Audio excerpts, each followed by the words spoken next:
Hablábamos recién de canasta básica y en esta oportunidad por ahí una palabra que ha estado en más de una ocasión en boca, sobre todo el presidente de la Nación, Mauricio Macri, al momento de referirse a las inversiones.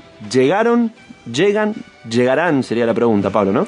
Sí, es así, son muchos interrogantes, vamos a tratar de ir respondiéndolos uno por uno, pero como vos bien decís, una de las apuestas más importantes que hizo el gobierno nacional ni bien asumió fue el tema de las inversiones, y que quería que el motor de la economía fuesen justamente las inversiones y no el consumo como venía sucediendo hasta años anteriores. Cuando uno quiere que un país crezca varios años seguidos o de manera continuada, es fundamental que haya inversiones en capital, en innovación tecnológica, etc. La única forma de que un país crezca muchos años seguidos o continuados es a través de la inversión. ¿Y por qué decimos que es muy importante el tema de la inversión? Porque si uno infla mucho el consumo, sin aumentar lo que es la producción a través de la inversión, lo que hace es que finalmente ese mayor consumo termine volcando hacia los precios y esto genera inflación. Por lo tanto, es muy importante que si el consumo, que hoy es aproximadamente el 65% del Producto Bruto Interno en Argentina, es acompañarlo con la oferta, con la producción, para que esto no termine trasladando hacia los precios. ¿Qué pasa si uno se compara, por ejemplo, con los países vecinos? Si uno mira lo que es el periodo 1990 hasta 2015, es decir, los últimos 25 años, la inversión en términos de PBI en Chile fue del 21%, ¿sí? En Colombia, 21%, en Brasil, 19%. ¿Qué pasó en Argentina? En Argentina la inversión en este periodo ha sido del 15%. En algunos años un poquito más, un poquito menos, pero estamos bastante lejos de los niveles de inversión de nuestros principales vecinos o los países de la región. Entonces el gobierno, sabiendo o conociendo este problema, lo que hizo fue tomar algunas medidas o prometer algunas medidas estructurales para que las inversiones llegaran. ¿Qué ha pasado? ¿Llegaron o no llegaron? Si uno va a los números de la Agencia Argentina de Inversiones y Comercio Internacional, entre el 11 de diciembre de 2015 y el 31 de julio del 2017, se registraron anuncios de inversión por 69.000 millones de dólares. Uh-huh. Si uno tiene en cuenta el PBI de Argentina hoy, estamos hablando de casi un 15% del PBI actual de Argentina, lo cual es un número bastante importante. Ahora, de estos 69.000 millones, ¿ya se ejecutaron, se concretaron? ¿Qué ha pasado? Bueno, el jefe de gabinete de gobierno, Marcos Peña, hace poco dijo que de ese total, solamente el 5% se había concretado o ejecutado, pero que un 45% ya estaba en ejecución. Uh-huh. Entonces, cuando uno mira cuáles son los factores que hacen que un país sea atractivo o no, para que lleguen o no esas famosas inversiones, el Banco Interamericano de Desarrollo señala que hay 5 claves o 5 factores que son el núcleo de la toma de decisiones de los inversores. Si te parece, repasamos estos factores. Sí. Uno de los factores es la solidez macroeconómica del país. Cuando uno habla de solidez macroeconómica, básicamente está hablando de la inflación y de instituciones. Si uno mira lo que pasó con la inflación entre 2015 y 2016, claramente retrocedimos un escalón. En el 2015 la inflación fue del 28% y en el 2016 fue del 40,3%. Por lo tanto, ahí retrocedimos un poco. Pero ahora, si uno mira qué pasó con las instituciones, ahí hemos avanzado. ¿Por qué? Se recuperó el INDEC y se recuperó la credibilidad también y el funcionamiento del Banco Central. Entonces estos fueron 2 pasos importantes. Además, si vemos qué ha pasado con la inflación desde diciembre del año pasado hasta ahora, ya hemos mencionado que estamos en un proceso de desinflación. Que si bien seguimos teniendo inflación en la economía, la inflación mes a mes va cayendo, con excepción en Mendoza del último mes que por algunos ajustes saltó al 2%, pero claramente la inflación viene bajando. Por lo tanto, se está ganando en solidez macroeconómica, pero todavía queda un largo trabajo por realizar en esta materia. El segundo factor importante es la presión fiscal, básicamente los impuestos. ¿Por qué? Porque si tenemos muchos impuestos en una economía, esto genera desincentivo a las inversiones. Uh-huh. ¿Por qué? Porque los inversores tienen que venir y tienen que pagar muchos impuestos y tienen poco retorno luego de la inversión que realizaron. Hoy en Argentina el 34% del PBI son impuestos. Si lo comparamos con Chile, que es el 20, el 22%, estamos lejos todavía de los niveles de Chile. Y justamente en el Consejo de las Américas que se llevó a cabo esta semana, el ministro de Hacienda, Nicolás Dujovne, prometió que antes de fin de año van a enviar al Congreso la reforma tributaria, pero ya anticipó que esta reforma buscará reducir las alícuotas de los impuestos de manera gradual. Por lo tanto, aquí también, si bien van a comenzar a trabajar, va a ser un camino lento el que van a recorrer.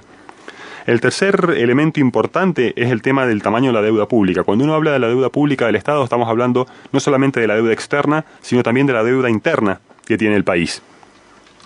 Entonces, si uno mide cuál es la deuda pública de Argentina, hoy estamos en el 53% del PBI. ¿Este ratio es alto o es bajo o está bien? Si uno lo compara con Brasil, Brasil tiene hoy de deuda pública casi el 80% de su PBI. Pero si lo comparamos con el resto de los países emergentes, según el Fondo Monetario Internacional, el promedio para los países emergentes está 5 puntos por debajo de la deuda pública que hoy tiene Argentina. Por lo tanto, aquí también queda trabajo por realizar. Un cuarto elemento son las regulaciones. Las regulaciones generalmente son excesivas, y si son excesivas son costosas, y eso también es un desincentivo para las inversiones. Según un informe de TMF Group, Argentina, digamos, es uno de los países que más regulaciones tiene, y es uno de los países más complejos del mundo para realizar negocios, sobre todo por el tema de papeles, papelerío, regulaciones y burocracia. Por lo tanto, ahí también estamos complicados. Claro. Y el último y quinto factor es el grado de libertad económica. Es muy importante el tema de la libertad económica. ¿Por qué? Porque las inversiones se aseguran que si hay libertad económica, el país puede libremente exportar o importar bienes o mover capitales. Entonces es muy importante la apertura comercial. Y según un informe reciente en el 2007 de libertad económica de la Heritage Foundation, Argentina está en el puesto 156 de un ranking de 180 países, con lo cual estamos diciendo que Argentina no tiene mucha apertura comercial, no es un país con mucha libertad económica, a pesar de lo que se dice muchas veces por ahí. Por lo tanto, de estos 5 puntos, el gobierno ha tomado nota, ha comenzado a trabajar. El tema es que ha optado por corregir estos factores o estos problemas de manera gradual. Entonces, digamos, gradualismo en esta corrección de medidas, sumado a que muchas inversiones en sectores, por ejemplo, como la minería o las energías renovables, requieren un horizonte temporal mayor en cuanto a inversiones.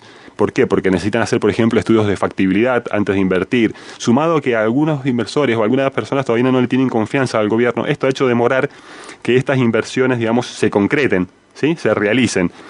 Sin embargo, digamos, estos casi 70.000 millones de dólares que ya se han comprometido los inversores a invertir en nuestro país es un voto de confianza para el gobierno, creyendo que está tomando las medidas que debe tomar.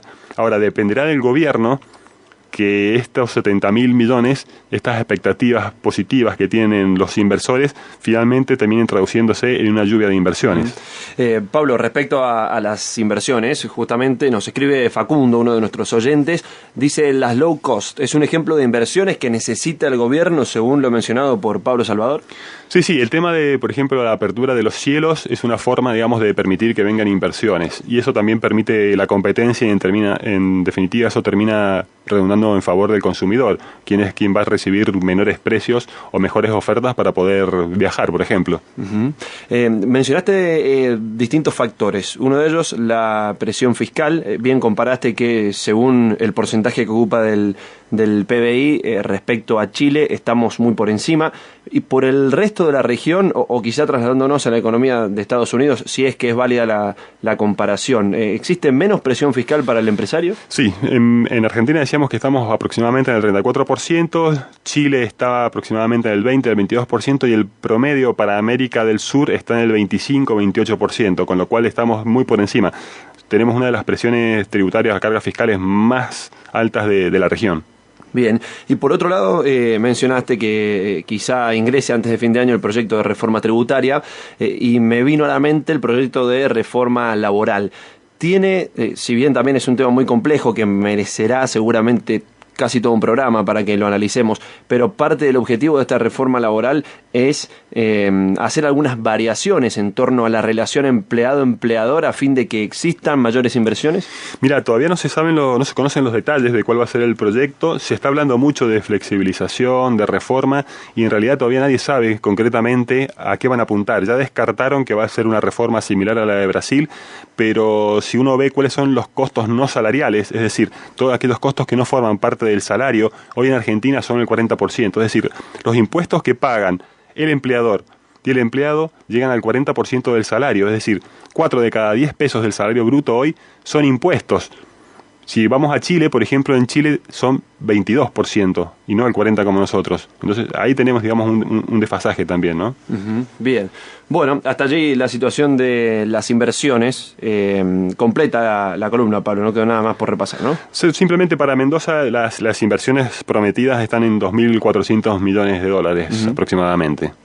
Esta semana también, en el día de ayer creo que lo leía, sobre la explotación de vaca muerta. Van a llegar inversiones también en torno al sector petrolero, ¿no? Sí, se acaba de firmar un convenio entre YPF y una empresa de Noruega para explotar finalmente el yacimiento. Eso es muy importante porque va a generar mucho empleo en la región.